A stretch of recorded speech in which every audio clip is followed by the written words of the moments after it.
আসসালামু আলাইকুম।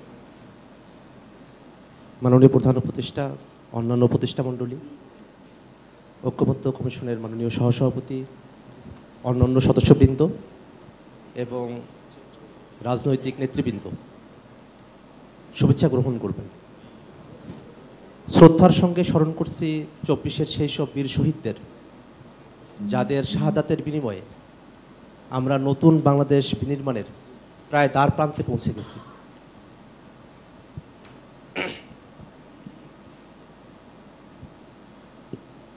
আমরা দীর্ঘ সময় ধরে ঐক্যমত্য কমিশনে আলোচনা করেছি এক নতুন বাংলাদেশ বিনির্মাণের প্রত্যাশা নিয়ে, যেখানে ক্ষমতা কেন্দ্রীভূত না হয়ে বিকেন্দ্রীকরণ হবে, রাষ্ট্র কাঠামোতে পরিবর্তন আসবে, জবাবদিহিতা নিশ্চিত হবে। তেমন এক বাংলাদেশের প্রত্যাশা নিয়ে রাজনৈতিক দলগুলো বিগত সময়ে পারস্পরিক শ্রদ্ধাবোধের মধ্য দিয়ে যে ইতিবাচক পরিবেশের মধ্য দিয়ে আলোচনা এগিয়ে নিয়েছে, এই কারণে আমার তরফ থেকে, জাতীয় নাগরিক পার্টির তরফ থেকে উপস্থিত সকল রাজনৈতিক দল এবং বাংলাদেশের সকল জনগণ যারা দীর্ঘ সময় ধরে প্রতীক্ষায় আছেন, তাদের কাছে আমরা কৃতজ্ঞতা প্রকাশ করছি। আমরা কৃতজ্ঞতা প্রকাশ করছি অধ্যাপক আলী রিয়াজ স্যার এবং কমিশনের সদস্যবৃন্দদের প্রতি। তারা অত্যন্ত ধৈর্যের সঙ্গে এবং দীর্ঘ সময় ধরে পারস্পরিক আলোচনাকে এগিয়ে নিতে সর্বাত্মক ভূমিকা তারা পালন করেছেন। আমরা দুইটি বিষয়ে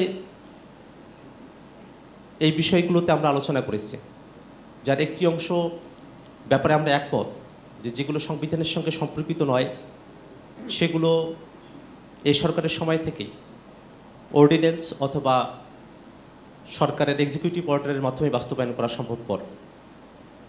কিন্তু রাষ্ট্র কাঠামোর এমন অনেকগুলো বিষয় নিয়ে যেগুলো সংবিধানের সঙ্গে ওতপ্রোতভাবে জড়িত, আমরা কথা বলেছি তাতে সংবিধানের মৌলিক অনেকগুলো জায়গাতেই বড় ধরনের পরিবর্তন আসবে।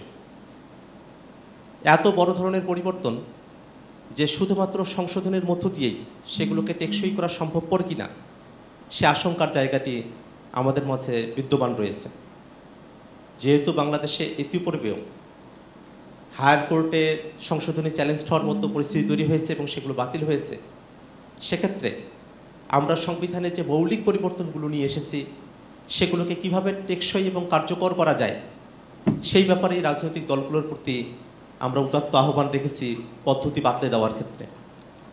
জাতীয় নাগরিক পার্টি এনসিপি মনে করে এটি গণপরিষদ নির্বাচনের মধ্য দিয়ে নতুন সংবিধানে নতুনভাবে লিখিত ধারা, উপধারা এবং অনুচ্ছেদের মধ্য দিয়েই আমরা যে সংশোধনীগুলোর ব্যাপারে একমত হয়েছি, সংস্কার প্রস্তাবনাগুলোর ব্যাপারে একমত হয়েছি, সেগুলোকে টেকসইভাবে বাস্তবায়ন করা সম্ভবপর।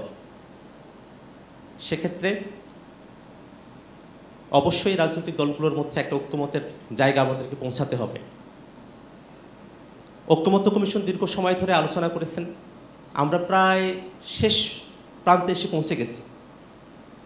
এখন বাস্তবায়নের বিষয়ে চূড়ান্ত হওয়ার পালা। আমরা ঐক্যমত্য কমিশনের মাননীয় সভাপতি স্যারের কাছে আমরা বিনীতভাবে আহ্বান করব, আমরা আমাদের আলোচনা প্রায় গুছিয়ে নিয়ে এসেছি, শেষ প্রান্তে পৌঁছে গেছি। কমিশনের সময় প্রায় শেষের দিকে। কমিশন আরও কিছুদিন সময় যদি পায়, সেক্ষেত্রে রাজনৈতিক দলগুলো আমরা আলাপ আলোচনার মধ্য দিয়ে এবং কমিশনের সহায়তায় এবং সহযোগিতায় আমরা একটা ইতিবাচক সিদ্ধান্তের দিকে অগ্রসর হওয়ার পথে আমরা অগ্রসর হতে পারব।